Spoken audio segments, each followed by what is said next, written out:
মম আজকে কি বানিয়েছো? আজকে তো ষষ্ঠী। এই তো আজকে ষষ্ঠী বলে দেখো লুচি করে নিয়েছি।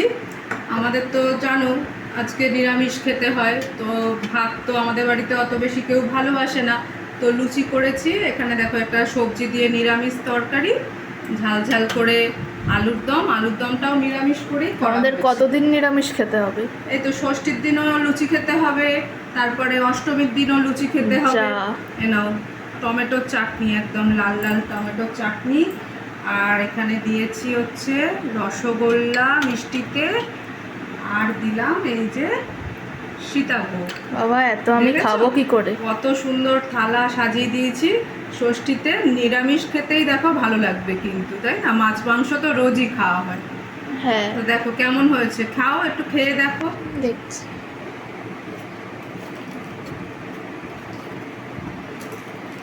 আলুর দমটা টেস্ট করি। হ্যাঁ, আলুর দমটা খাও। হুম, দারুণ হয়েছে। আচ্ছা, তাহলে তুমি খাও।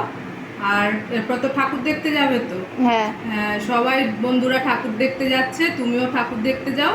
আর বন্ধুদের টাটা করে দাও। টাটা।